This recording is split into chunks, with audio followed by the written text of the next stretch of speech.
Hello, welcome to TS Paranormal Productions. I'm here with Angie from Angie Spiritual Readings. That's correct, right?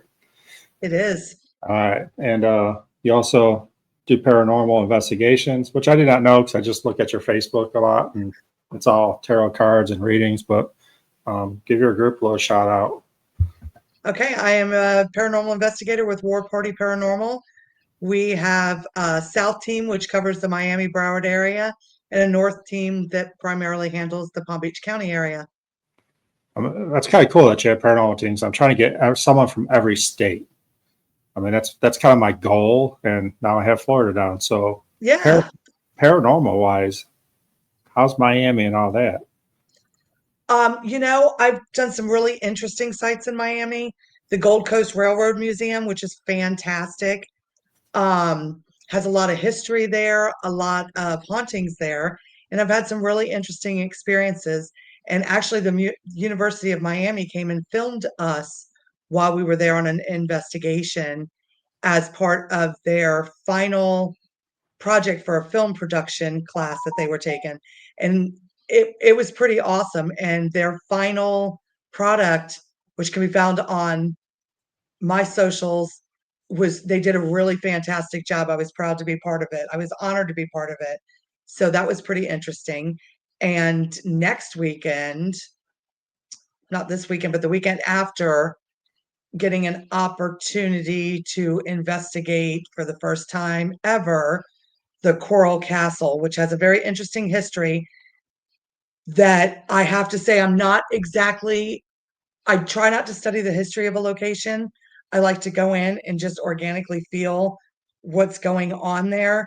So although I know that the man who bought it did most of the work himself, kind of a little bit of an eccentric, and supposedly it's very, very haunted. So I'm really looking forward to getting down there and seeing that kind of incredible site and hopefully get a lot of really cool things. Is this the first time you're investigating, or is this the first time it's been investigated? I think it has been investigated before, although they are very, very specific and very particular about who they let in. They're Yeah. very scientifically driven for the data that they want collected. So we've been given the opportunity to go in there, a very small group from our team. I think we have 34 members in our team. There's only 5 of us that are going. So very, very small portion. And I'm honored to be chosen to be able to do that. So there is some history surrounding it. There are some reports of hauntings, although I was not able to find any information of any paranormal team that Oh, actually legitimately investigated it. that's I good. could be wrong, but I didn't find any. Well, that's a cool opportunity. Um, It's so cool. yeah. And So then the Old Davy Schoolhouse, obviously also in Broward County. That's a fantastic location. I've had some of the most interesting things ever happen to me there. And then, Palm Beach County, Riddle House, that's one of my stomping grounds. I've investigated the Riddle House 40 or 50 times probably. So, yeah, so a lot of cool places in our area. Probably not as cool as in other parts of the world because we're not quite we don't have as much history, but we have some really interesting places, some really cool places to investigate. yeah, I mean, you hear like paranormal wise, like you don't hear much about Florida I itself, know. You're which right. is kind of odd. I never really thought about it that way, but like most of it's out west or up north. I mean, maybe because that's kind of where the U.S. started and moved west, then south. I don't know, Probably. but Yeah. most of the famous known places are more north, but you have Savannah and everything right by you too. So I mean, Was just at Savannah weekend before last. We were just I was honored to be part of their psychic panel, and the paranormal team was part of their paranormal panel at MacabraCon that was just held at the old historic Savannah Theater. okay. So that was pretty awesome. I've been to Savannah a couple times. It's interesting. It's you just can't go anywhere and not get the feels for. Yeah. Can you hold on 1 second? My dog's barking, so Sure, no problem. let me run real quick.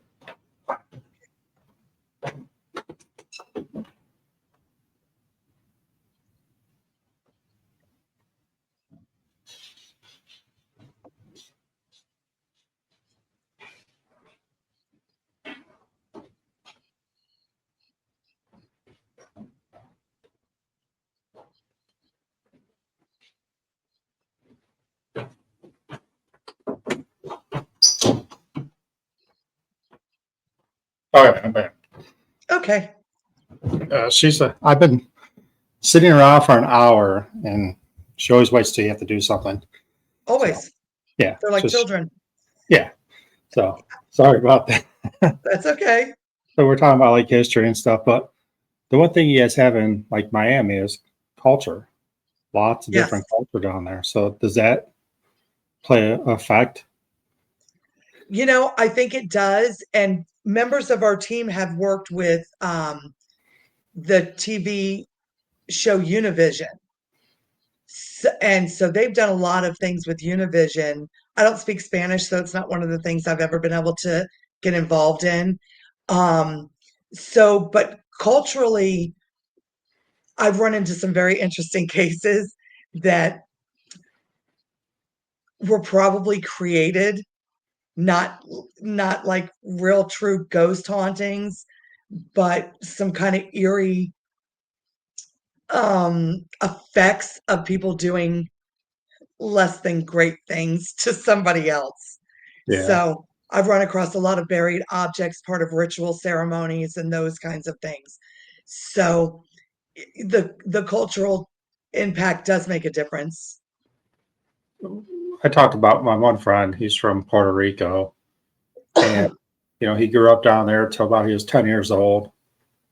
And one thing he talked about is, the different religions, different culture, they know that there's paranormal out there or the unknown, but Mhm. they don't talk about it.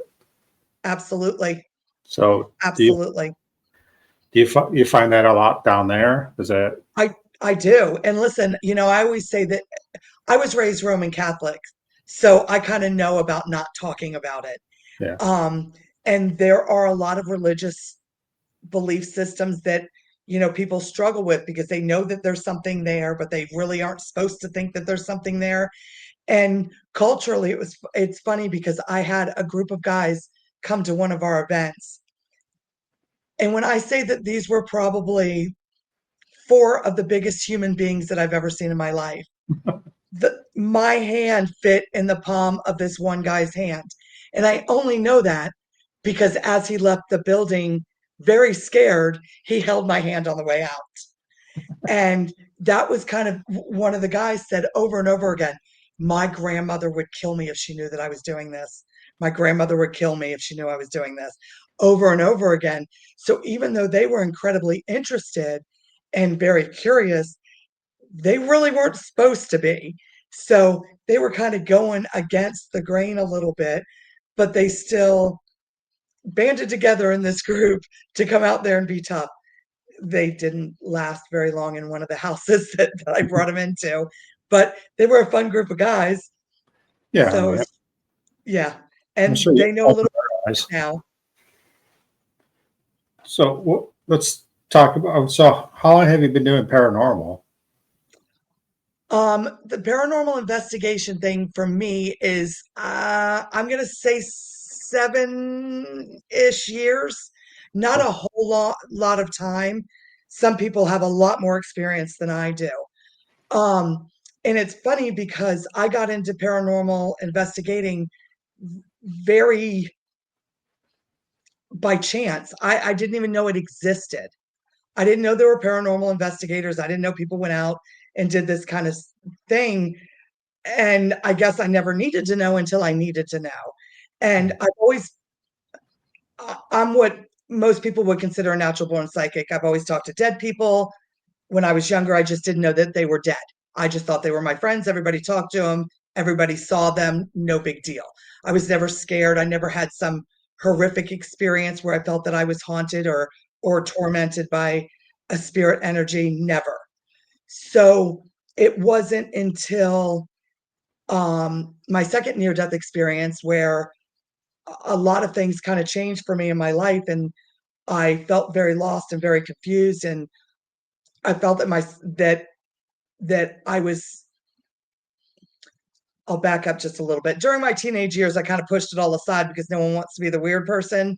Yeah. And then, like I say, during that second near-death experience, it kind of came calling for me, and all the things that I had pushed to the side and tried to deny were true. All of those things kind of came calling for me as I got out of this second um, experience that I was in. And, I described that time in my life as I was watching, it was like watching 100 movies all at the same time and fast forward and reverse. I knew that there was a message there, but I just didn't know what it was. So I was hearing things, seeing things, dreaming things, and I just really didn't know what to do with this information. So I started just seeking out people that I thought would be able to help me find the answers that I needed. And to be completely honest, the answer that I was going for was, you lost a lot of oxygen to your brain. You're never going to be the same. Here, take this pill and you'll be fine. Because that Huh. would have been a lot easier than me trying to explain to people in my life that no, I'm really talking to dead people, and no, I'm going out chasing ghosts, and I'm spending nights in graveyards and cemeteries. And so I definitely didn't take the easy way, but my goal was to prove that this wasn't real because I didn't want it to be real for me. It was too hard. So, you know, I kept finding different people, but not finding the answers that I was looking for. And I happened upon an advertisement for an event that War Party Paranormal was hosting. And I thought, well, if anybody's going to figure out what's wrong with me or what's going on, it's certainly going to be them. So I went to this event and telepathically was trying to get someone to see me. I kept thinking, they're going to understand. I'm just going to keep sending my message to them. I need to be rescued. I need to be saved. I'm terrified. And I was terrified of myself. And it didn't work out that way. Nobody saw me. I wasn't pulled out from the crowd by going, oh, you're special. Come with me, you freaky little psychic medium girl. Didn't happen. So I went back to taking classes and reading everything that I could read, and looking for people and scrolling through social media again. I saw a post that War Party was looking for to bring on some new investigators.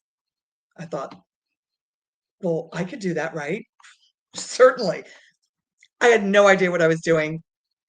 And, and I have a book out, and I do go over this in the book. I lied. I fluffed up my resume. I told them that I had all kinds of experience, sent my resume in, got the interview. They called me on it. They knew right away that I had no idea that I was what I was doing. So, but they agreed to test me. So they put me on a probation, and because I claimed to be a psychic medium, and so many people claim to be psychic mediums that aren't truly psychic mediums, I was put through the test for a very long time. Ultimately, that test with them lasted for multiple years before they gave me the title of their team psychic medium. And during this process of them testing me and putting me in situations where they knew what was going on, but I didn't, and setting me up with different cases, I somehow, in an attempt to prove to them that I was worthy of them, I started really believing in myself at the same time. And I'm like, oh, I'm not crazy. I didn't lose oxygen to my brain for an extended period of time. This is truly something now that I'm going to have to come to terms with, and I'm going to have to live with it and within it. So that's kind of how my trip into paranormal investigation started. And I'm very thankful that they you know de- they really busted my onion for a long time. I Yeah. really had to prove myself to them for a long time.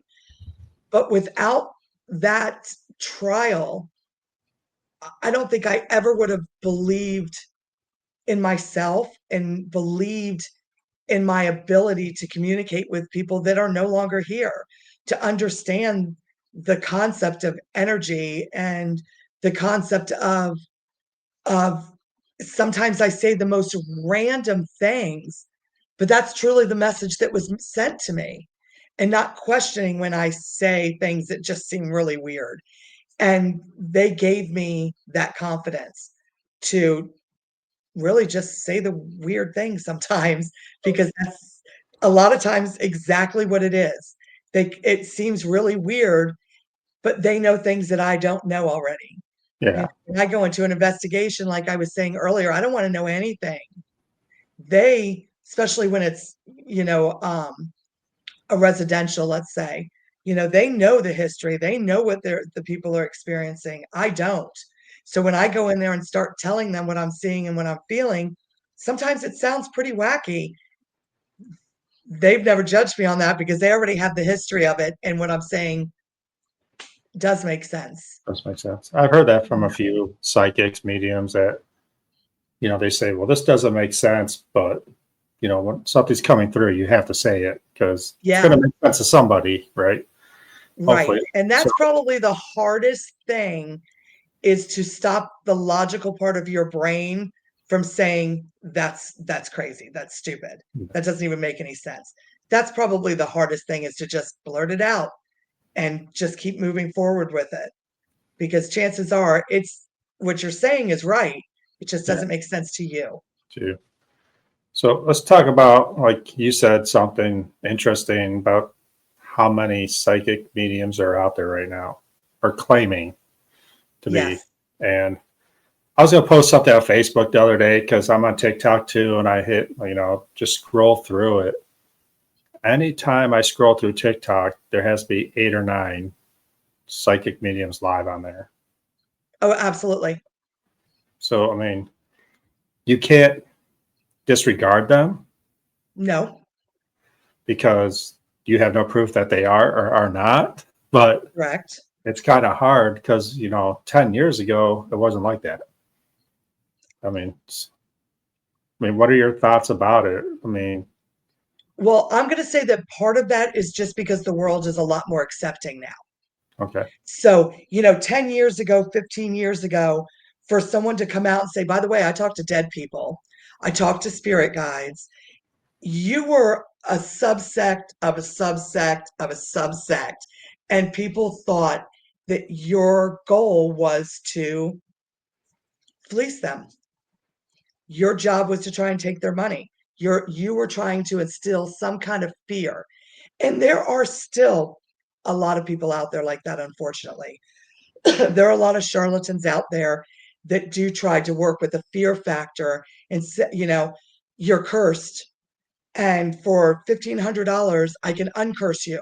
Here, go take this magic orange. I always tell people, if someone tries to say that to you, please run quickly. That's not how this works. Yeah. This works from a place of really trying to help someone. Do I have to give people bad news sometimes? Absolutely, because I'm not going to lie. Do I try to put it in the nicest way possible? Yes. Fortunately, this is a lesson that you get to learn now rather than later. But I've worked with people that felt that they were cursed. I've worked with people that thought that they were hexed, and not by some magic undoing, but more in a trauma healing, understanding of patterns and understanding of energy. If we can just as easily create a positive energy as we can a negative energy. Yeah. So if you feel that you're hexed or cursed with this negative energy, fill your life with positive energy. It can't live there. Yeah. And that's the part that I work with. And I've never magically taken away any kind of curse or hex, because that's not the way that this works. Well, So, I guess like paranormal investigating is the same way. If you're, I believe if you're a negative person and you go into a paranormal place that has negative energy, I think it's going to be more attracted to you, and it's going to I be agree. more likely I don't like possession's possession, but more of an attachment. You know, they can affect you a Right. lot more. But if you come in with positive vibes, I think you're more protected. I always say protect yourself with positivity. I absolutely 1,000,000% agree with that. I've unfortunately, when I started doing this, I really didn't know or understand the concept of protecting myself before I went into a place that was haunted. And I did unfortunately have an attachment. It affected me. But I learned a very valuable lesson. And now I never go into a place without a level of protection. My spirit guides know where I stand. They know how much I'll accept. And then sometimes I'll have to walk out, get my energy straight, and then go back in. Um, because as a paranormal investigator, we have to be able to feel everything that's going on, Yeah. positive or negative. But we don't have to subject ourselves to something that's going to affect us in a way that we can't then counteract or negate. So I always go in with a high level of protection. If something interesting is going on and I feel that it's more of a little bit of a negative nature, I may turn down that dial of protection a little bit just so that I can see what it is and feel what it is.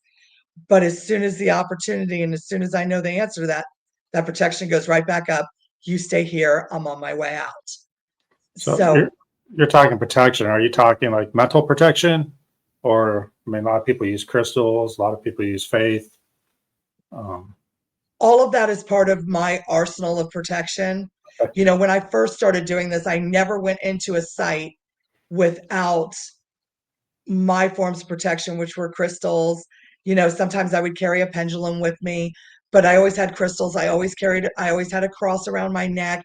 Sometimes I'd have multiple crystals around my neck. That was kind of if I felt anxious or I felt like something was getting to me, I naturally just reached for those and it brought me back to a place where I was more neutral.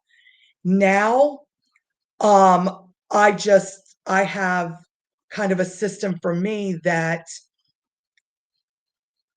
I always stay protected because spirit energy always tries to contact someone that they know that they can talk to. So for me, I have to kind of close myself off to a lot of it, or I would never get any sleep. I'd never get any peace because, you know, the dead people always want to talk to someone can hear them. So I now stay kind of at a level of closed off. And then when I go into a location, I back off how closed off I am. okay, that So, makes or sense. yeah. So if I'm doing a reading for somebody, then I have to open up. If I had, and that's what I call it. I'm opening myself up.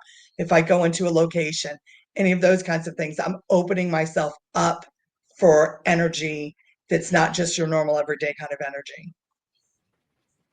I mean, it makes sense. I mean, I don't do crystals. Um, Right. I know it's paranormal world and everybody does crystals, but I don't do crystals. I believe my faith is what protects me. And so that's why I go into it. I have a lot of people that I go with that use crystals. I have no problem with it. I Right. don't do I don't do sage. I just again my faith, but there's so many people out in the paranormal world that wants to tell you how it's done and how it's supposed to be done. Well, everybody's different. So Agree. I don't, I always thought crystals were more belief in the crystal than the crystal itself. I'm changed my mind on that a little bit, like Okay. um, a little bit. I mean, some people have turned me into it a little bit. I still don't carry crystals. I actually have crystals in my podcast room for the first time. But I mean, it is interesting the different energies that I guess people believe they bring. I haven't felt them. I still go to my crystals. I have like 8 of them up there. Someone gave me. They Right. said one, you'll be drawn to one. I've had them for like 5 months. Haven't been drawn to one. I still look at them, Right. individually to see what's drawn. Maybe it's just not for me. Maybe I have the wrong crystals. I don't know. Could So be. I would say that if I took you for a little tour around my house, I have probably 1,500 or 2,000 between crystals and rocks. And, they say witches love rocks. So Yeah. I have crystals, I have rocks, I have things that I feel bring a certain amount of energy, and I pick them up and I bring them home with me. Crystals are no different than a rock. It's the energy that you feel. Now, the way that most people start using crystals is they'll put them in their pocket, and if they're feeling a certain way, they reach for them. Whether it's a placebo effect or not, what really matters is the result of it. I Yes. was feeling anxious. I grabbed this crystal and I rubbed this crystal, and I'm not feeling anxious anymore. It Is it the worked. crystal or is it a placebo effect? I don't really think it matters. What No, matters is that you feel differently. yeah, that's what So, that's and what that's what my crystals do for me. If I'm feeling stressed out, or if I feel like I need to set an intention a little stronger, I'll go to the crystal that matches that intention. So they're a booster. okay. No, I mean, I said I'm getting turned on a little bit by it. So I Yeah. mean, it's just getting there. We did a crystal episode over a year ago, and I had a couple, I call them crystal lovers, here, and I like to play devil's advocate. So, Of and it's course. just not because I don't believe it. It's just people out there asking the same questions that my twisted mind will think of sometimes. So Absolutely. I was like, do crystals bring energy? Do crystals have energy? And they were like, yes. I'm like, okay, well, don't spirits feed off energy? And they're like, yeah. So if you have all these crystals, wouldn't the spirits be more attracted to you because you have more energy? And that was, I that's, would give you the answer that absolutely that could happen. But if you're a paranormal investigator, don't you want the spirits to come a little closer to you? oh, I do personally, yes, but Me they're too. doing it. They're doing it for Me too. protection. So why are you Yeah, having all these crystals? because you're still protected, even though with a crystal, regardless, if I go into an area and let's just say that I'm doing something to harness spirit energy to bring it closer to me, that's what I'm doing. That's why I'm there. So if it's coming closer to me, but it still doesn't mean that I'm not offered a level of protection from them. Just like you with your faith and with, I have faith, I have a religious upbringing and belief system. So to me, I still have that to draw on anytime I need it. And Yeah, I can draw on the energy of the crystals too in a positive way to counteract something that might be negative. yeah, makes sense. I mean, Yeah, you're still drawing them, but you're still protected. I mean, that's absolutely. what matters. I mean, the gist of it is you do not want to bring something home with you. I mean, that's That's right. right. Yeah. Let's Leave it back, around it. yeah, let's backtrack a little bit to what you said before when you were a teenager and when you were Okay. younger. You had dreams and everything. When did you learn to control the? I guess you can't really turn it on and off, but when can you control to block out so your mind can rest? And actually, that didn't come until probably 5 or 6 years ago when I actually learned a technique and somebody gave me some advice and it was great advice. And I've been kind of using that since then. And basically, it's okay. Just because spirit energy wants to talk to you doesn't mean that you're obligated to answer or acknowledge 24/7. You have the right to claim your space, just like you do in paranormal. I'm claiming my space. Don't come home with me. The same thing that can happen energetically. I had to learn to claim my space. I just recently moved. The house that I was living in before, I lived in for it was for 20 something years. The house was about 100 years old, which some parts of the world, that's a young house. In Palm Beach County, that's an old house. Yeah, And my house was absolutely haunted. And I welcomed. You're welcome to come by. This is a nice, safe place. If you cause problems, I asked you to leave. So for me, I had to develop a system that this is not a free for all. We're not running a ghost frat house here. If you want to talk to me, you can talk to me under certain conditions. So I set up this three wind chime system. And I had one wind chime that was very light, very easy to manipulate. I had one that was heavier and a little more difficult to manipulate. And then I had one that was super heavy, hurricane required to manipulate it. If you wanted to let me know you were here and for me to acknowledge you, you have to just tinkle on that one little light wind chime. I'll stop what I'm doing. I'll ask you if you need my attention. If not, you were just saying hi, that's fine. We'll move on. If you go to the medium-sized one, then I will stop everything. I will get focused and I will pay attention to whatever information is coming to me. If you hit that third one, never happened. But then I knew it was something serious. I knew you really needed my undivided attention. Something was trying to get to me for a very important reason.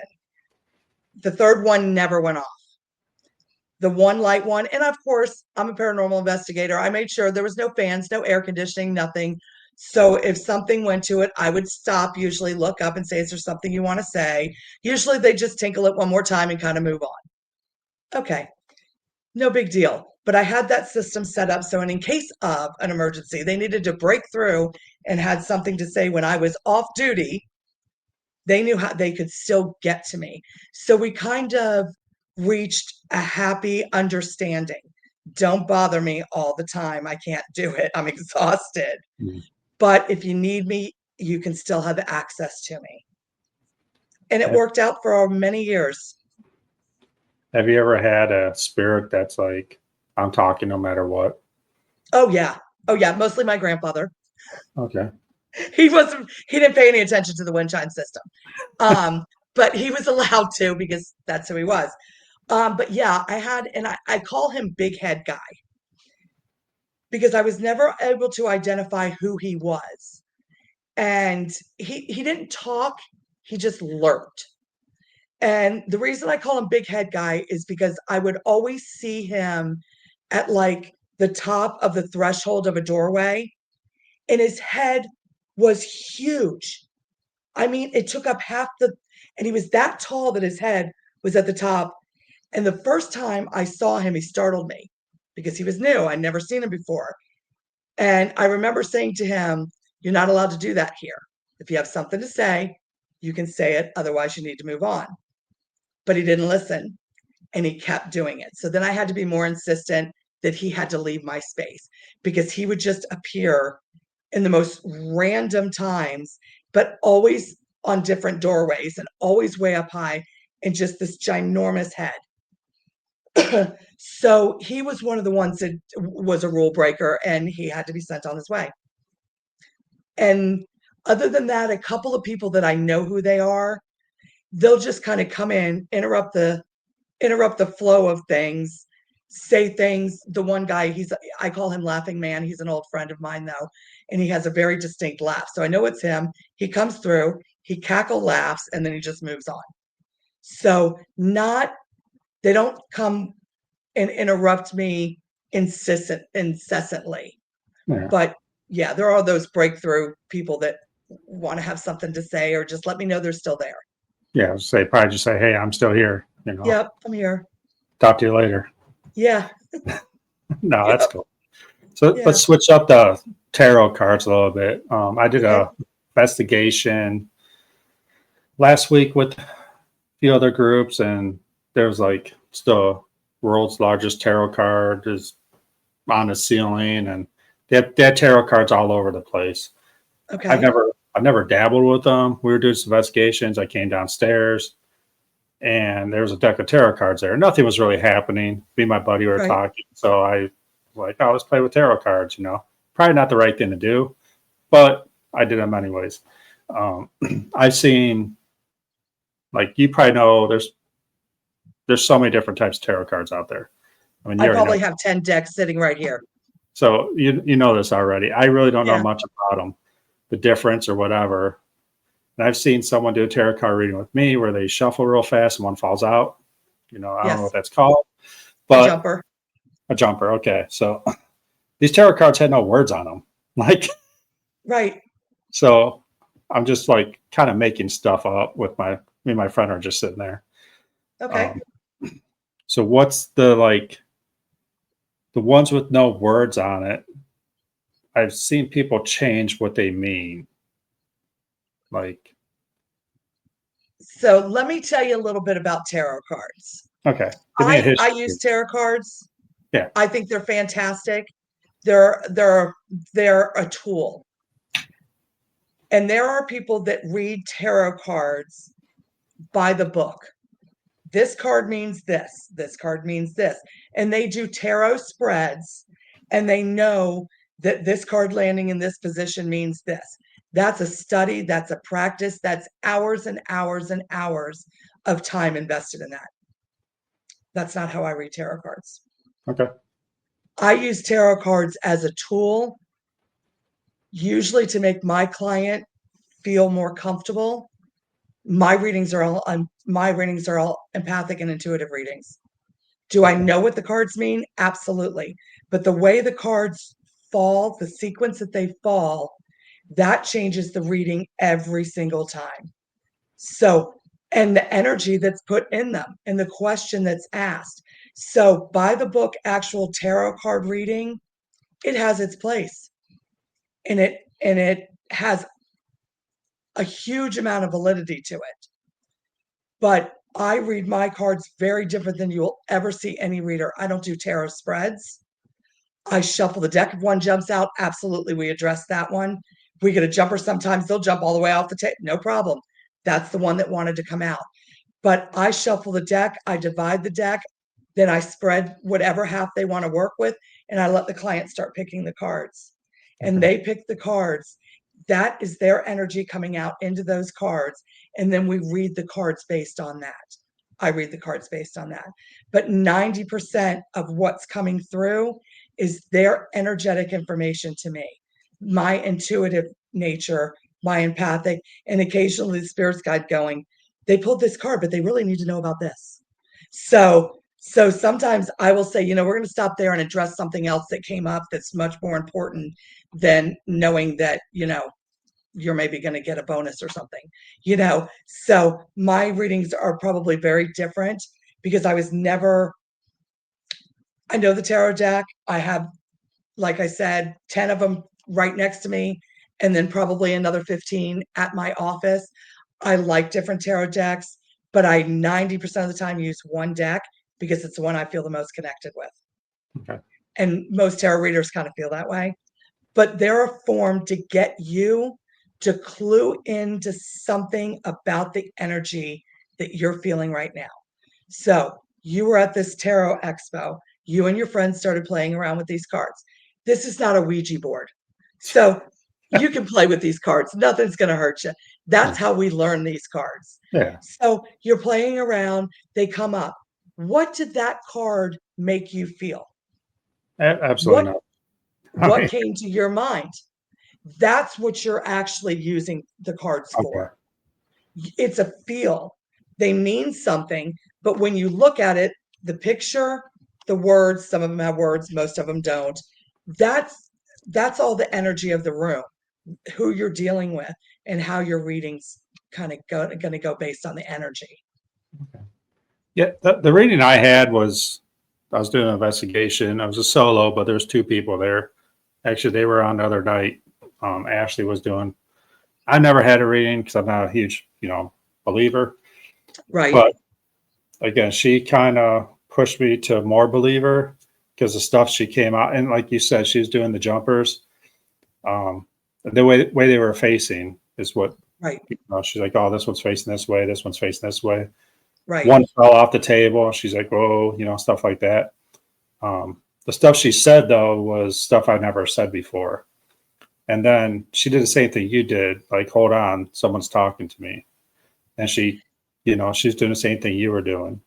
Yeah. And I'd be willing to bet that although she knows her tarot deck, that she is reading intuitively, empathically, and her spirit guides are guiding her through it. So good for her. Yeah, it was interesting. She made me a little more of a believer. I'm not telling her 100% because I gotcha. I understand she might. She's going to do an investigation with us coming up, hopefully in a couple months. Her and her friend. So it was interesting, and again, like when I first started paranormal and started the podcast, like I was totally like playing devil's advocate with everything because I wanted to know.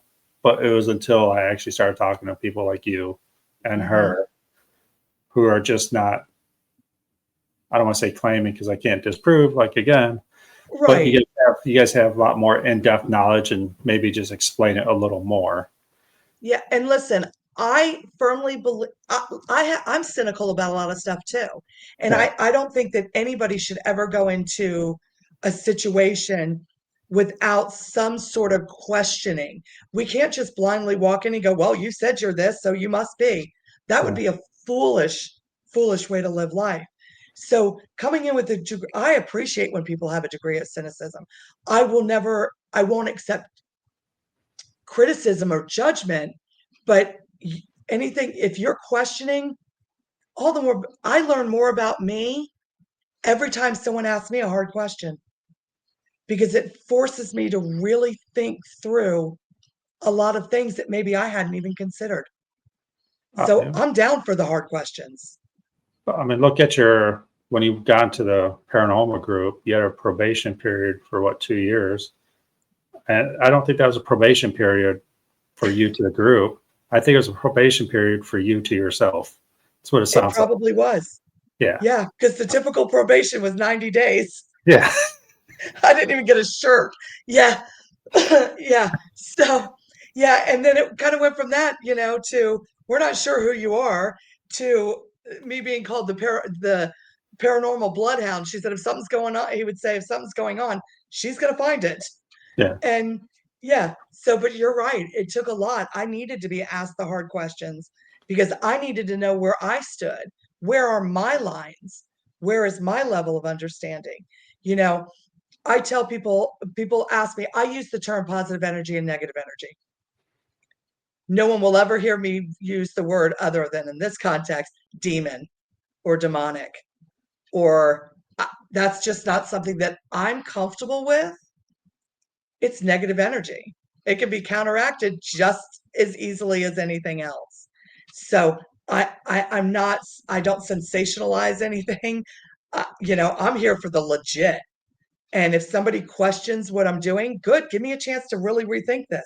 Maybe I didn't have a clear understanding of something. I love to learn from people that's how I got here, Yeah. was learning from people that know a lot more than me. And there's still a million of those people out there. And I like to learn from those people. And I like to question myself because that's how I learn and grow. No, I mean, that's what you need. I mean, you're talking like how you had to learn. I had you might Emily Paranormal from the UK. I had her Mm-hmm. on the show, and she's from everything I watched from her. She's never claimed to be a medium on Right. on Facebook. I mean, she might have. I might have missed it. She has 10,000 videos out there. So, Right. but when she was on the podcast, she referred to it, and I was like, wait, because she actually goes to a church. Well, they call it a church, and I guess it is a church where they do mediumship, and Yes. they gather. And she started going back to learn, which probably would help a lot of people how to control it and Absolutely. how to enhance it and control it in both same times. And I think that's like, it was kind of interesting to me and kind of cool that there's a group, and not all of our mediums. Some are psychic, some are psychic. I don't know the difference between psychic and psychic medium and mediums. I mean, I know mediums. Maybe you can explain this a little bit to me. So, what do you consider yourself, a psychic medium, a psychic, or a medium? Yes, both. I'm a psychic and a medium. And Okay. they are two different things, although the lines get very blurred even for me. And I believe the big difference is one of them, the psychic hears the information. A medium hears and feels the information. And I Okay. think that that's the difference. And like for me, a lot of times, especially when I'm on an investigation, I don't always know where the information came from. Did I hear it? Did I feel it? Or was it an energy thing? Did it whisper in my ear sound? I don't always know where I got it. I just know what I saw, felt, or heard. Yeah. So a lot of times someone will say, well, did you hear that? I'm like, well, I heard it from somewhere. I don't know if I heard it in here. I don't know if I heard it through here. or if energetically it told me what it was. So I have a very difficult time sometimes knowing where the information comes from, but I know that I have been physically affected in ways that I knew how something happened to somebody. Okay. You know, even with clients, I'll say, so, what's with the choking? And they had throat cancer, or, what's going on with the kidneys and there's a problem. So I feel things in my body as well as hear things. So it's kind of a blurry line, but there are some distinctions. And I'm sure that there will be a million people out there that correct me on this, and I wish they would. I think that those overlap so much that I don't know that it matters I which mean, one. it probably Yeah, does, but I mean, and I'm sure it does to somebody, but to me, it's like I don't really need to know. People say, "Oh, you clairaudient, you clairvoyant." I got all kinds of clairs. They're just, I get it all different ways. So I don't feel like it's important for me to make any kind of distinction other than yes, I'm psychic, yes, I'm a medium, yes, I'm empathic, yes, I'm into. I it's all there. It's all this one big bubble. It's information that I get to share with you. Kind of all that maybe matters to me. so you talked about like, because I've seen that on shows. Sorry, I got to mention some shows because what I That's watch. okay. But like, yeah, you said like throat hurts or stabbing or something. Have you ever told someone that and they didn't know and they actually had something wrong? Oh, yes.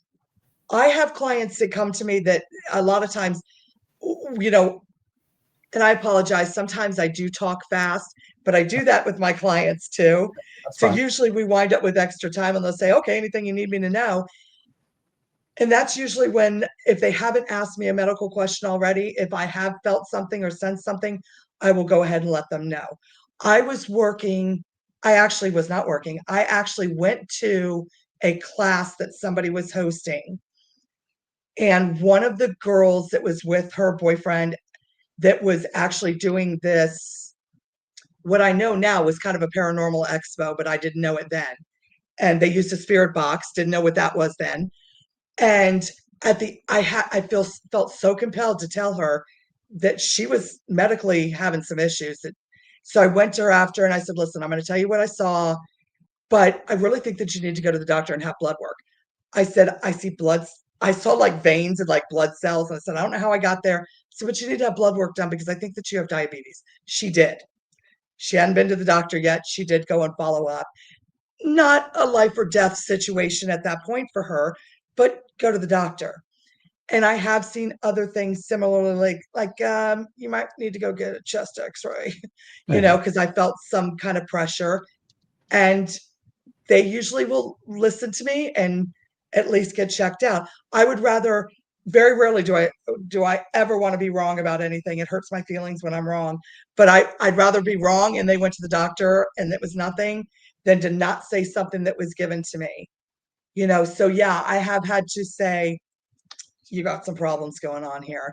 And a lot of times I'll feel in my body where that's at.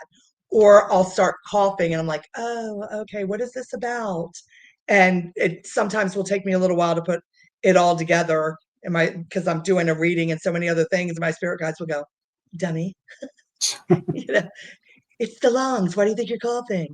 Yeah. Or something like that. I'm like, okay, well, I got it now. So I do. And yes, I have been right, unfortunately, too many times on that.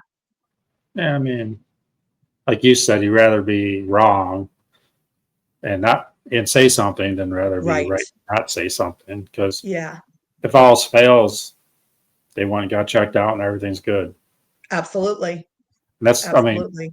that's what you're hoping for, but Yeah. because, I mean, so there's also on Facebook, there's a lot of people that want to do like Facebook Live readings. Yeah. I mean, what I've do been you? encouraged to do that a million times. I have not done that. And my real reason behind that is I don't think that I can do it all. I don't think that I could read somebody's comments, pay attention to, my energy, get a reading. I don't think that I could keep up. I just don't think that I'm that coordinated. Do I think that it is possible to absolutely read somebody through a screen? Sure. I've done phone readings as far away as, well, I did one. I've done Italy. I've done Panama. So you can do phone readings. You can do Skype readings because I'm getting the information from somewhere else. Yeah. So do I think that there's some people out there that absolutely do that with a legitimate nature? Yes. Yeah. It's you're in danger, inbox me thing that kind of rubs me the wrong way. That fear mongering that just really, the goal is to fleece somebody. I'm going to give you a free reading, but in that free reading, I'm going to tell you everything that's bad.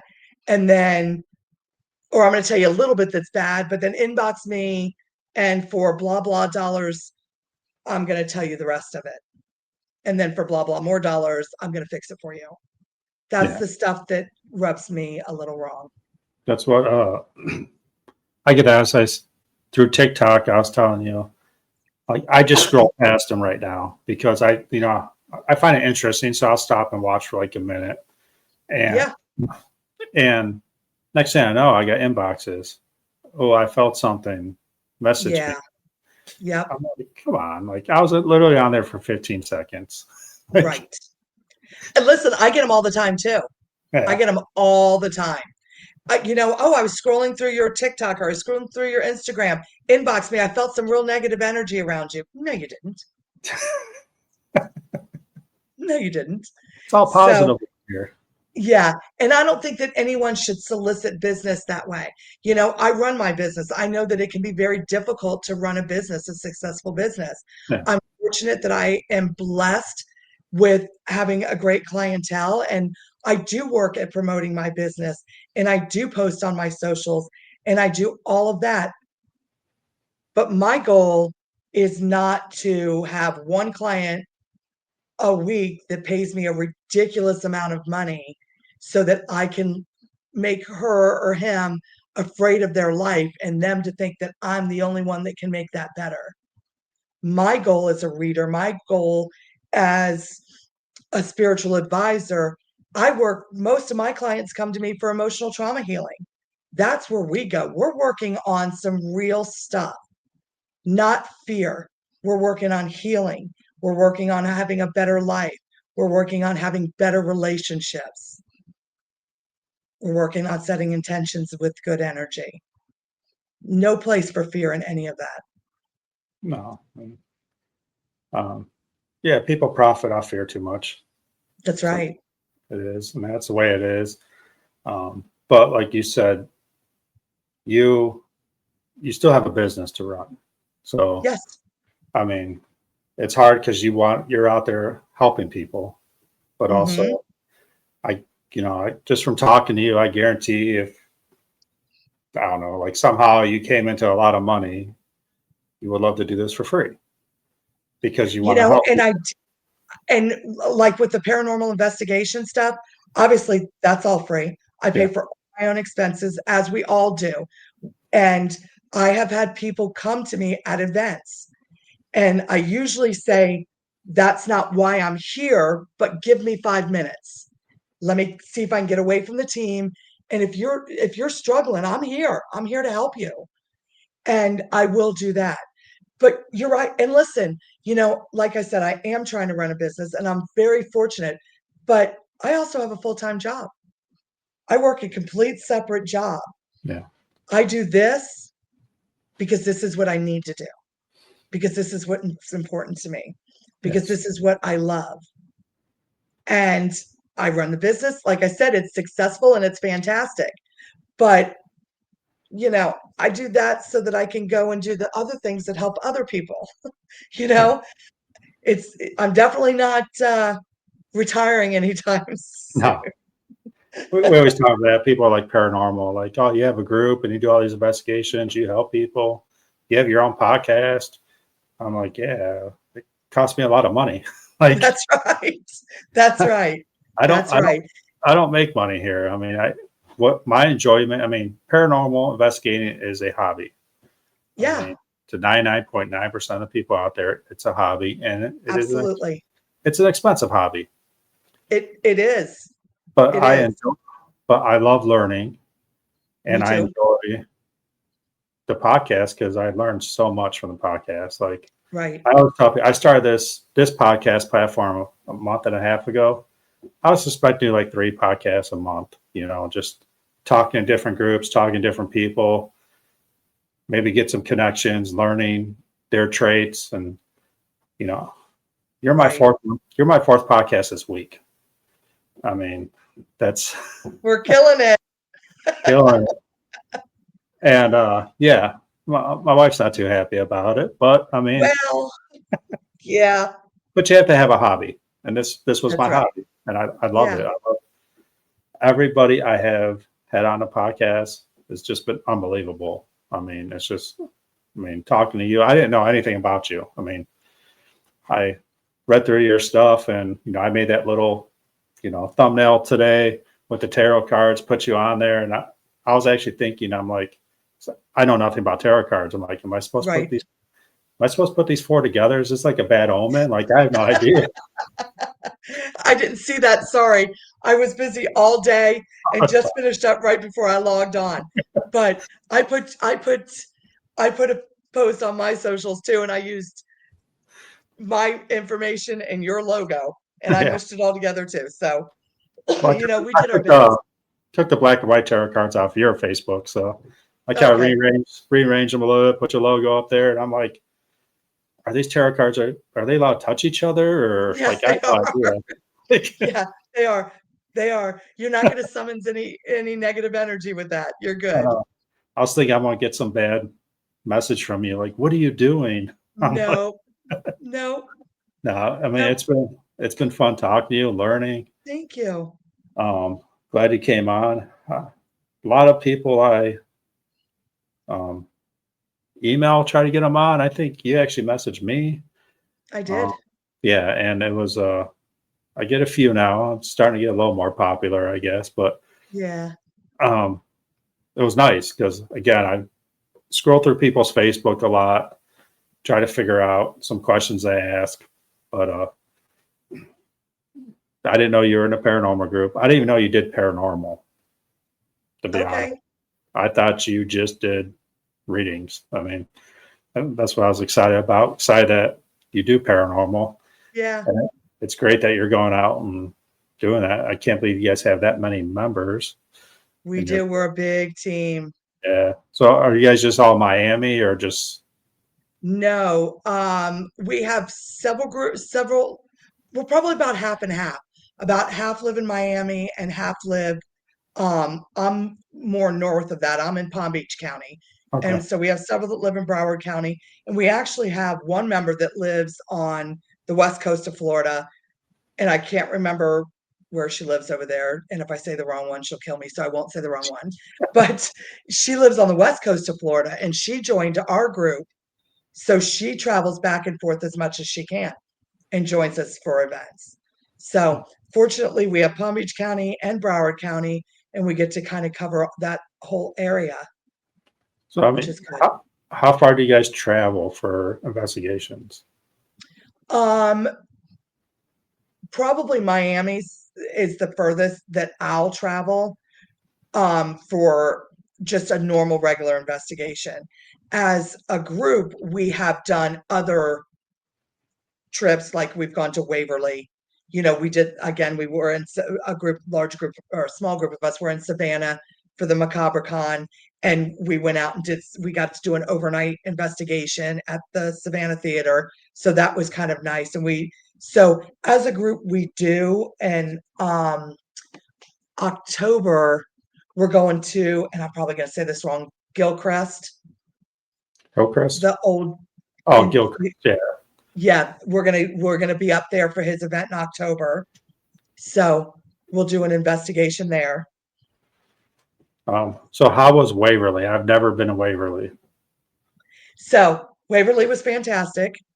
Waverly was probably, it's been a while since I've been there. And I, being the cynic that I am, I was really expecting it was all hype, that I'm going to be there like, whatever.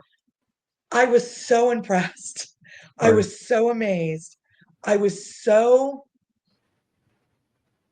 blessed that I got the opportunity. And I think the biggest, which, you said paranormal investigation, expensive hobby. Absolutely. I'm fortunate that I am most of the tools that I bring with me. yeah, So I'm usually a flashlight and lip gloss kind of girl, and occasionally I remember a camera.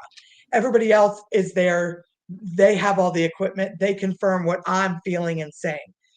But Waverly is a place that the more equipment you bring with you, the the more you're doing yourself a disservice.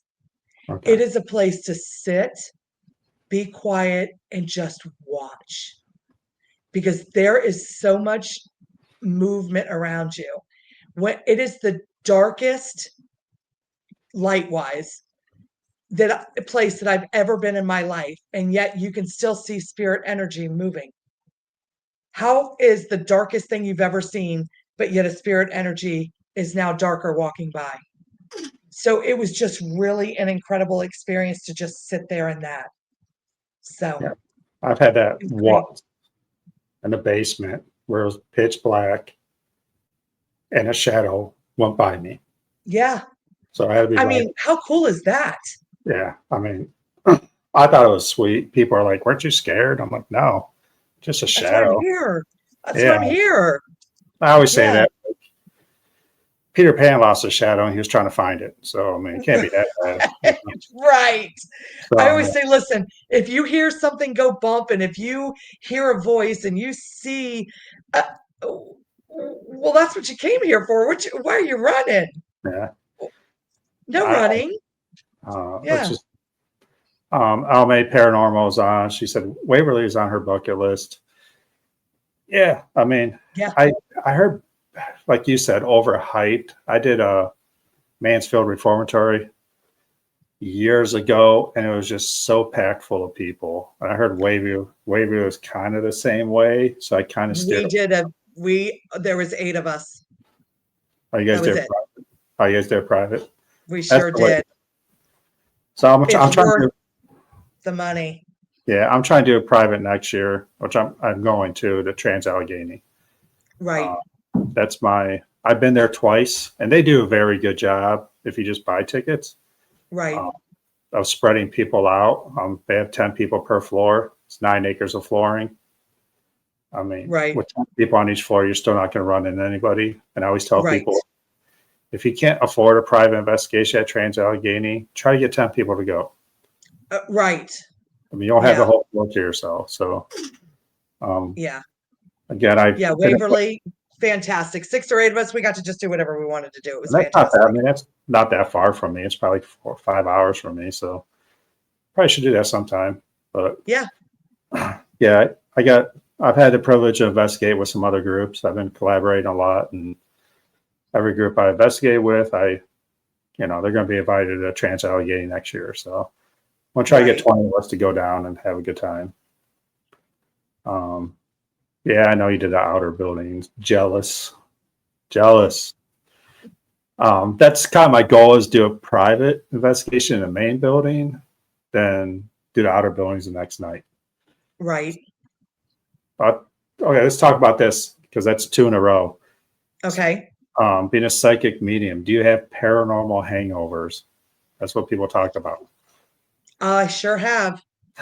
I have had, not only have I had paranormal hangovers, but I have when we talked about earlier about, how do you protect yourself? And I said, well, I had to learn that the hard way. I had a paranormal overdose. I experienced all the symptoms of having an overdose. It was incredibly embarrassing. Everything that once lived inside my body decided to leave my body at a rapid rate. It was awesome. So that's how I learned about protection. But I have had paranormal hangovers that have wrecked me for the rest of the weekend. They are a doozy, energetically just wiped out. Nothing you could do. And, and I always say, not sponsored, but if Celsius is interested, I drink a lot of Celsius to get me through most of these investigations. Celsius wouldn't even work on a paranormal hangover. No. You're toast, useless toast, just enough to get through your adult responsibilities, which is pretty much not turning into a mushroom on the couch hangovers. So yeah, definitely an experience, something that I didn't know that existed until the first time. And People it's always, happened probably 4 or 5. people always talk about it. I'm like, I never had one. Like, if we did a trip in June, we did 6 places in 5 nights. I mean, we were back to back to back to back, and I'm like, Right. I'm good. Like, whatever. Yeah. Like, I don't. I mean, I always joke because I'm a ginger, I have no soul. Maybe I can't have a paranormal hangover. I mean, Well, I think the more empathic or intuitive you are, I think it probably affects you more. Because for me, I can't go into a public place. I can't be around other human beings and not feel all that energy Angie, yeah, without protecting myself. When I shut it off, I can't feel all this energy. I have to function at the grocery store.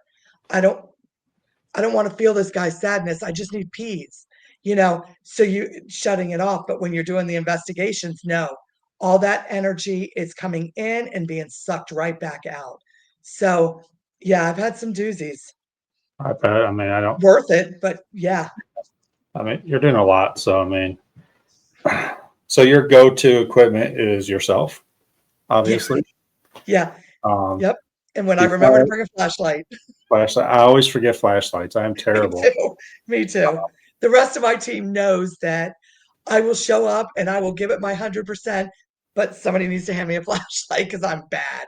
Yeah, Yeah. I love basements. That's my thing. Dark basements. I love them. They're Nice. creepy. Um, Yeah, they are. for some reason, I like doing solos in basements. Anytime we go anywhere, if I'm missing, they know where I'm at. Right. Usually in a basement with my little $35 recorder and no flashlight. I mean, that's the way. Because That's you my. forgot it. Yeah. Uh, Yeah. I'll be paranormal. I have a good question. I'm probably saying that wrong. I just meant them too. But what kind of prep do you do mentally, physically before you go into an investigation? If it's a haunted location, basically, the only prep that I do is ask my spirit guides for whatever protection that I'm going to need. I ask them to allow me to feel everything that they think that I need to be privy to, but to keep me at a level of protection. If it's residential, that's they're having problems, I do zero prep other than the same thing. I don't want to know anything about a location. I don't look up history. I don't look up anything. I don't want to know anything. I try to go in as cold as possible so that everything that I'm feeling, sensing, hearing is not affected by a story that somebody else told me. I'm not real big on the the Riddle House, for example, since everybody knows the Riddle House. Everybody goes in and wants to talk to Joseph. There's 5 other people here. What about them? I'm not going in there just looking for Joseph. I'm talking to anyone who's there ready to talk. So I try not to have a preconceived notion about any location that I go to. So other than protection and trying to remember a flashlight and snacks because it's a long night, that's the prep that I do. That's about it. Yeah, I was a little upset. I did an investigation with Alme and Verona and 27 Spirits the other day. Then they posted a picture of all these snacks. I never saw them there. They were hiding them out on me. No, you have to have snacks. I'm like, where were these snacks at? My team knows I'm really good. I usually have the Pop Tarts. Okay. So if you need a Pop Tart or a fruit snack, I'm your go-to girl. And maybe if I brought the extra Celsius, I'll share one with you. But usually those are kind of I covet those. Oh, they're in the kitchen by the hot dog, I guess. Yeah.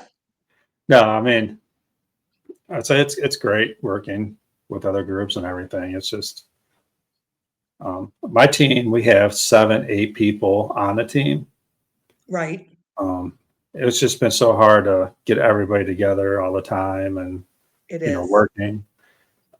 I think there was 3 of us that work together, and we work like 60-hour work weeks. So, Yeah. and different shifts. So it's always hard. It is hard. Everybody has their own lives. They have families, they have jobs, they have, some like me, I work 2 separate jobs, and I'm not the only one that does that. And so it is hard. Like today's Wednesday. We have an event tonight at oh my gosh, down in Miami. My gosh, I forgot where it was. That's terrible because it's a beautiful location, amazingly beautiful location. I couldn't be there tonight. By the Mhm. time I get off, work, drive 2 hours, investigate, and then drive 2 hours back, I can't do that. No. Yeah. So unfortunately, some of it, we can't all make the events. So it's Yeah. unfortunate, but we do our Alma, best. yeah, Alma make more. Yeah, peanut butter cup brown brookie. Oh my, dude, I'm a peanut butter freak. I should have I'm smelled down those with the out. peanut butter. I'm down with the peanut butter too. Yeah. Just tell me where next investigation is. I'll show up. Yeah, Uh, peanut butter. no, I mean, I had so many questions while you were talking that I forget what I was going to ask. I mean, that's the way it is because you're so much information. Yeah. But Alma, you got any more questions here? Because I drew a blank here.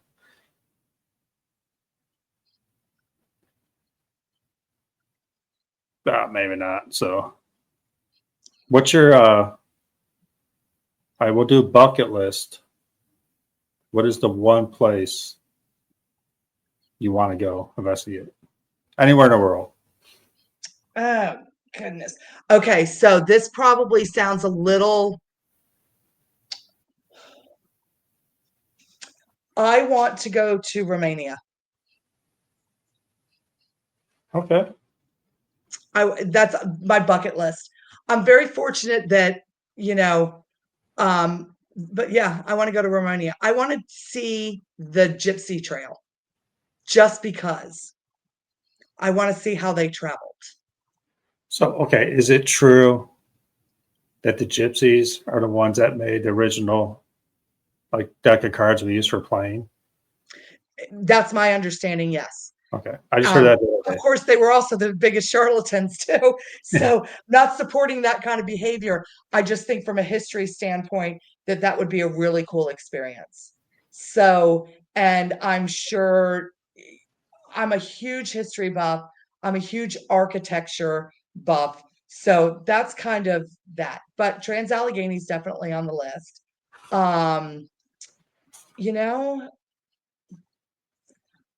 I I did not make a paranormal investigation bucket list. No, I mean, I'm sure most people have. I just didn't. I like I should. like I want Leap Castle in Ireland and the catacombs. Okay. Those are Okay. good choices. I had one really interesting answer, which I never really thought of: the Vatican. Oh yeah. Yeah, that'd be kind of cool. Yeah, No that'd one's be ever very going to cool. do that, but I mean, Nope. someone told me the Nope. Vatican on the show, and I'm like, wow, I never even thought of Yeah. I did creep around the Parthenon a little bit, but there's so many people there, it's hard to get a quiet spot. that. Yeah. She has to use sigils at all. No. No. What are I've heard of them? What are they? I've probably seen them. Yeah, and I'm not sure exactly what she's referring to by that either. What do you, yeah, if she tells me what she means, because that's not something. I'm gonna Google it. Okay.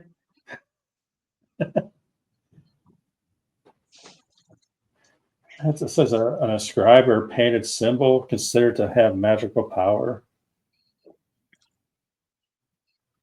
I don't know. So like runes?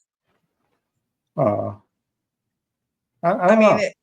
yeah, if it's runes, then no, I don't because I find them a little too complicated for me. So if that's what she's asking, I find those again a little too complicated. If it's something more specific, I'm sorry, I don't know what she's asking. I No, apologize. no, that's fine. Um, Again, I don't know everything, that's for sure. I'm learning every day. mirror, was it mirror scribing that people use? No, Have you no, heard of mirrors it? are interesting to me. I like mirrors, and there's two of them right behind me, actually. Yeah. But I've had some interesting things with mirrors, but some really interesting things with mirrors pretty recently. But no, I've not. Oh, yeah. They are symbols you create to help your intentions move forward. I've never seen it done. I've heard of it, but yeah, I mean, do you believe mirrors are portals then? I would have answered that question very differently a couple months ago. But I had an interesting experience down at the old Davy schoolhouse that we talked about earlier, where I was sitting in front of this old mirror, and there we were getting some activity. We were getting some voices. We were getting some things on the spirit box, a lot of phantom smells, things like that. But I was sitting there, and um, as always, I have to touch everything. So Yeah. we were just kind of, I was looking, and I was kind of, there was some stuff set up, and it was kind of like a dresser with a mirror on top of it.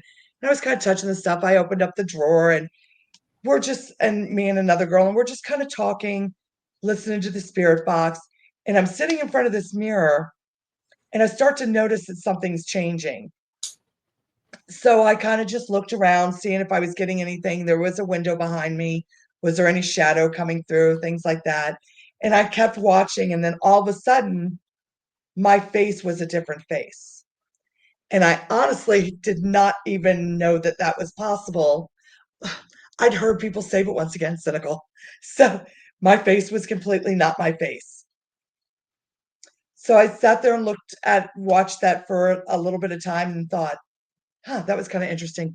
But I didn't want to react because I wanted to see if I can get someone else to see something too.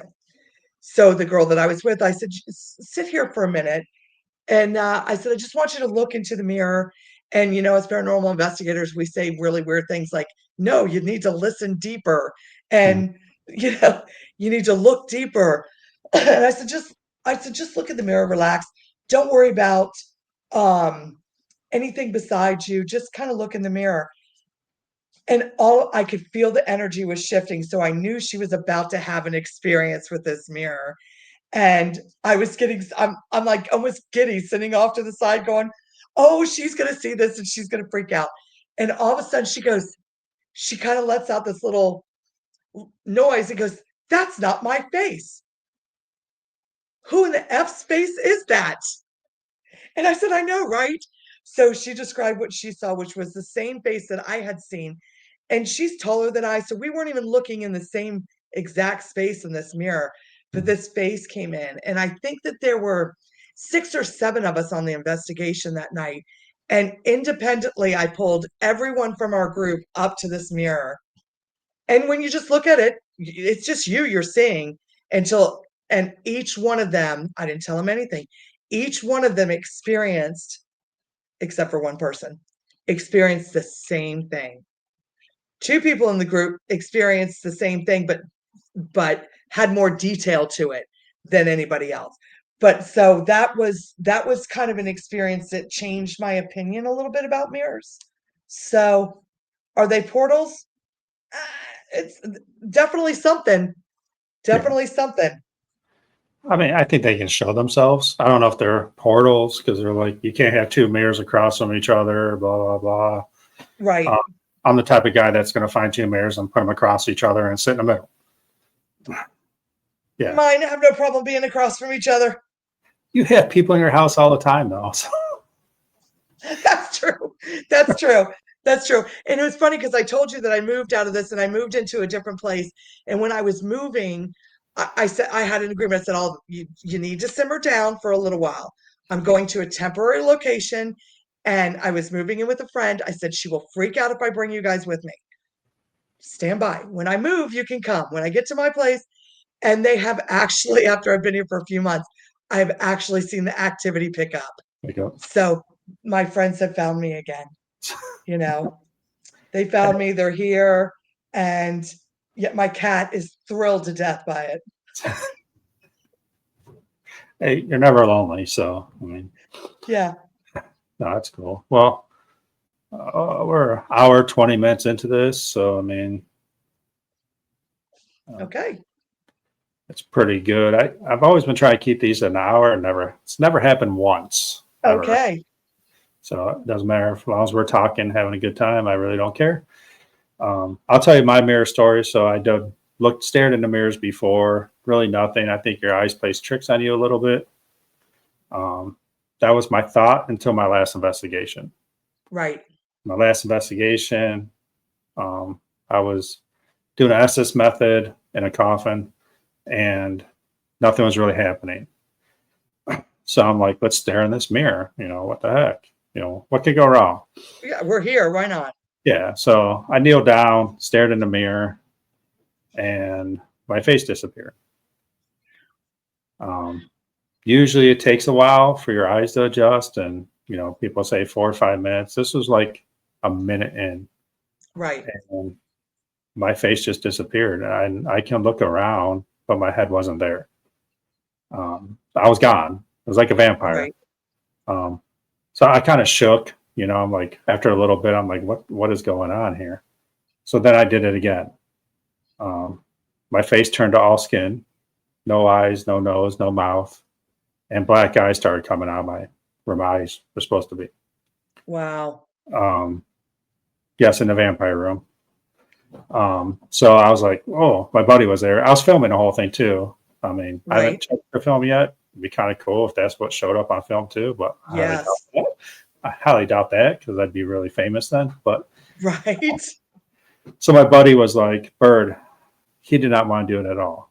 And he's never done it. I'm like, dude, just try it. He lasted about a minute. I don't know if it was a minute. Right. I didn't tell him what I saw. He had black eyes come out bigger and bigger. Then his ears started growing to points. Oh, wow. And he got out and he was done. Like, I don't think he'll ever look in the mirror again. He won't even brush his hair. He might brush his hair. Luckily, he doesn't really have any. But yeah, I mean, so that kind of changed, I guess, my perspective of it. Like, right. Like that's odd. I mean, that's kind of how I felt about mine too. Until then, I was just like, whatever, yeah. But yeah, it kind of changed my kind of perspective on it as well. Yeah. So I mean, I'm gonna have to do it again. I mean, obviously, me too. That room just to see. I'm always willing to push myself a little farther and farther every time to see. I mean, I said I was doing SS in the coffin, nothing was happening, so I closed the coffin. But I believe the coffin is it's a prop, Right. So no big deal. And I was doing SS anyways. I was blindfolded. So what's the difference? What did you know? Oh, yeah, I still can't see anything. Listen, I did that. The first time I did that was at Waverly. Oh, okay. Yeah, that was the first time I ever tried that experiment. There was people at work that are watching my live of it, and they're like, "I had to turn it off. You're stupid." I'm like, "It's a prop. It's not like It's not like they dug it up from somewhere and it was someone's body." Right. I mean, exactly. And it was very uncomfortable. So I'm sure it is. Yeah. So I'm not looking forward to dying and laying in a coffin. So again, that was my experience with mirrors. Again, believer, yes. The more and more I do this, starting to believe in crystals a little bit. Starting to believe and tarot cards a little bit. So I mean, one day, maybe next time we talk, I'll be a big believer. There you go. They're all tools to get us to the answers that we're looking for. Yeah. And all right, question: will we ever know the unknown? No. Okay. That's a question I like that. Yeah, I think that there's so much resistance that I don't think that we'll ever get to a place of just accepting what we kind of already do know. Yeah.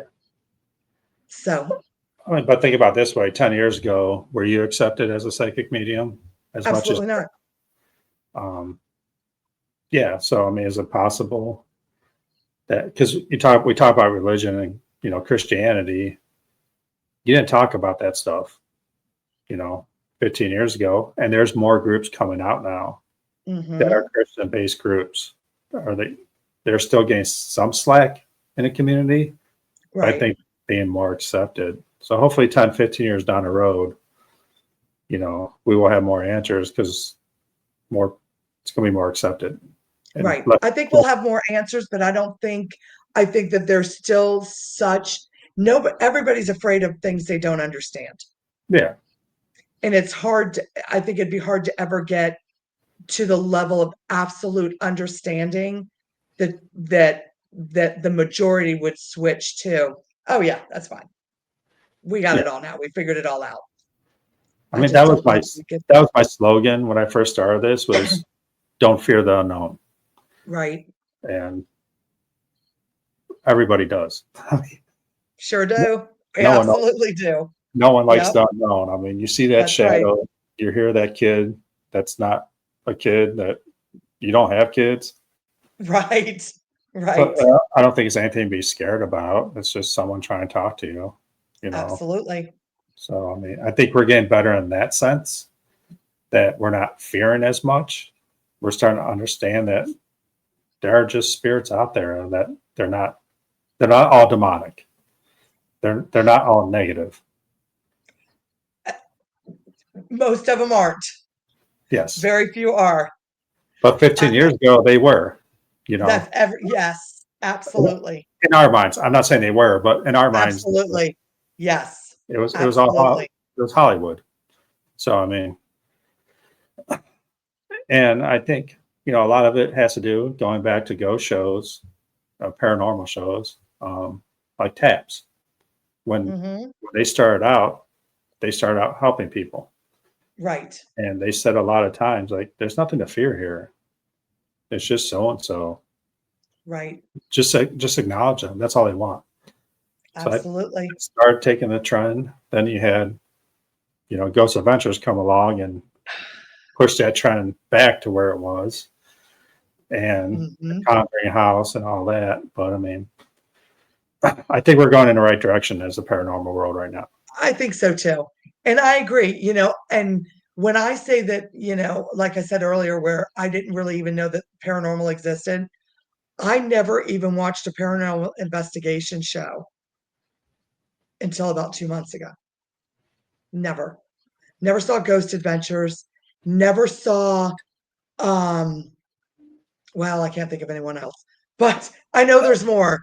I There's a think lot. there were Three Brothers or something. I watched a couple of theirs, but I Ghost, never watched any of those shows. I had zero interest in something that was, I already had a prejudice against it. It would be sensationalized and hyped up.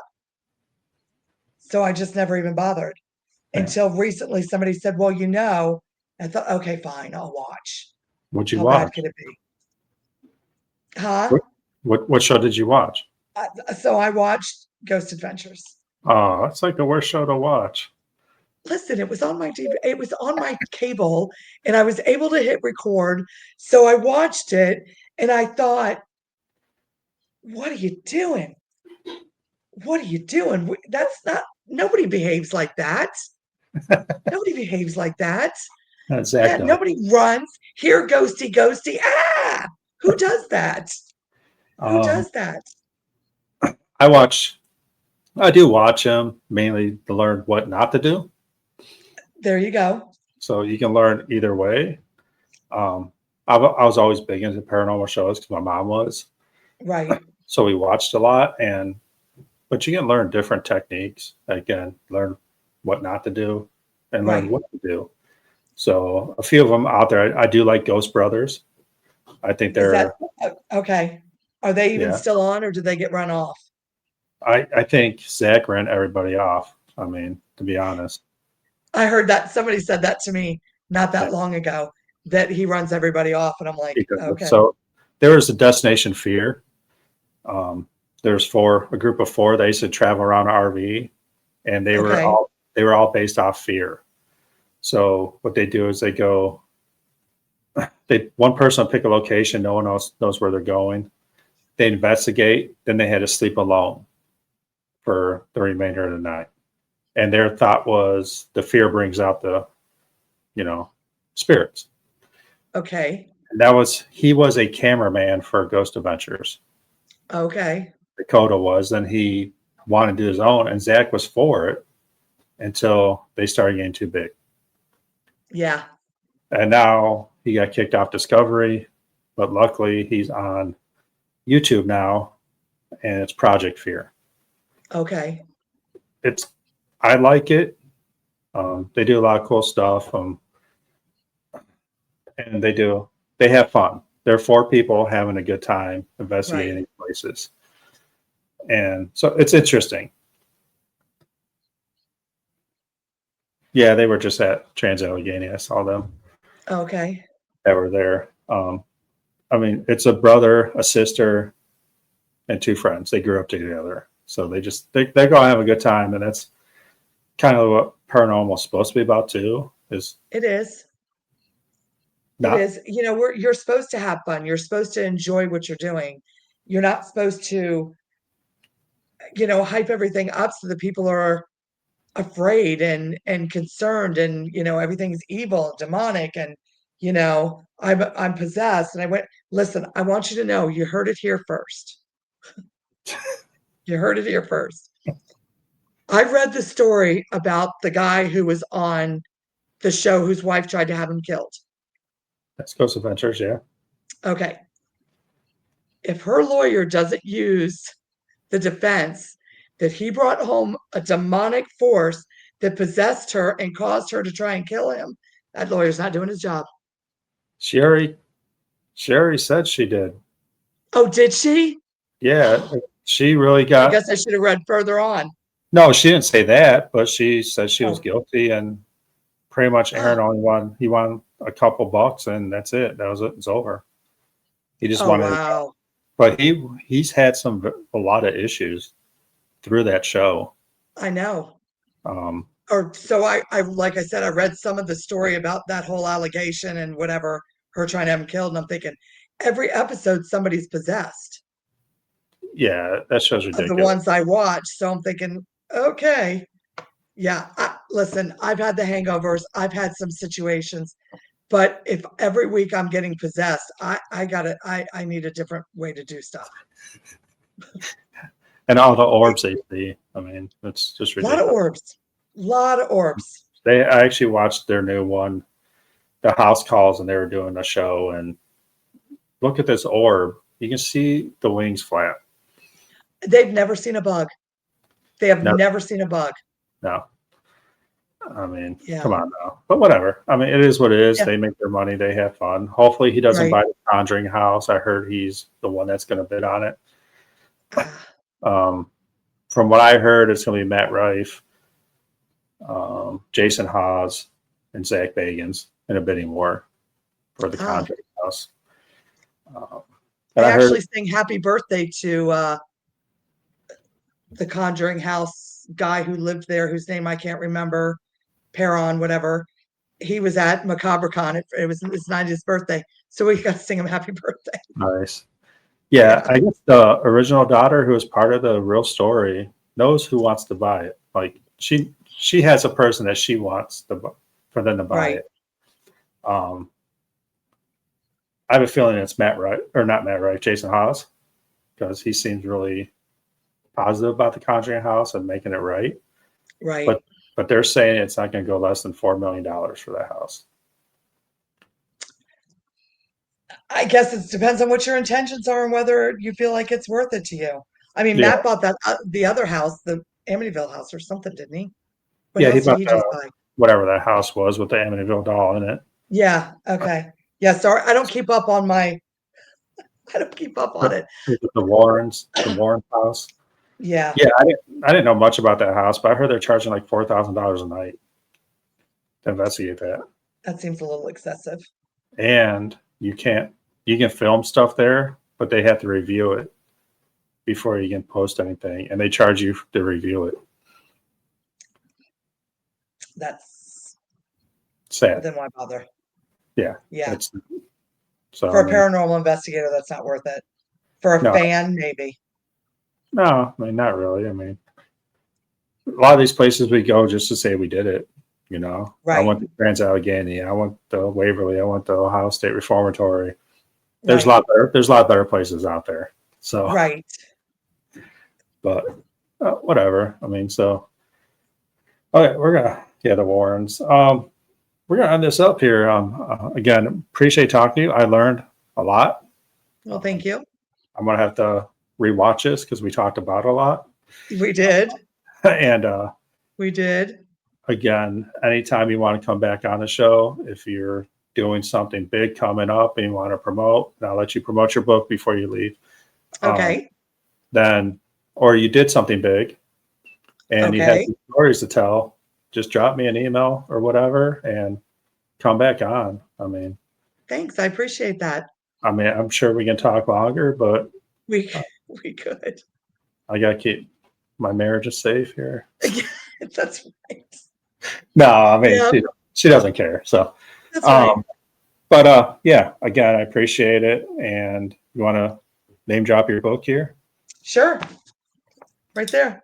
It's the way I see it. A medium's account of her paranormal journey. Way I It's see available it. on Amazon. And if you appreciate the support of the book, and if not, follow me on my socials. I'd appreciate that too. I have Angie Spiritual Readings on Facebook and Instagram, and Angie's.spiritual on TikTok. So buy the Yeah. book. If you don't, just follow me on my socials. I put stuff out there about I do tarot, I do positive affirmations, trauma healing, and then paranormal stuff on there too. Yeah, I'm definitely going to read the book. I got 2 books to read now. I had Project L&M on. I don't even know the name of her book. I got to look it up, but she ended up having some medical stuff happen. And I think it was like 13 or 17 minutes they lost her for. Oh, wow. And she had a calling, and like she didn't want to get too far. She's getting emotional talking about it, which I don't blame her. Yeah. But I just told people buy the book. It's actually her side of the story, her husband's side of the story, and the doctor's side of the story. Oh, wow. That's fantastic. Yeah. So again, great Yeah, connection. mine's a quick, easy afternoon read. Tells about how I got here, and some investigations that I'd done when I got there. I'm working on my second one, but I felt like I needed to get this out of I'm proud of it. Not that I'm not proud of it, but I just felt like I needed to get it. It was weighing on me not to be. This was my coming out party. Okay. I wasn't hiding from the world anymore. Well, you shouldn't. I mean, Yeah, you don't have to now. You're out. So that's right. I'm out. Look at me. again, Yeah. I appreciate it. Hopefully talk to you soon. Thank you. I And appreciate it. keep up the good work.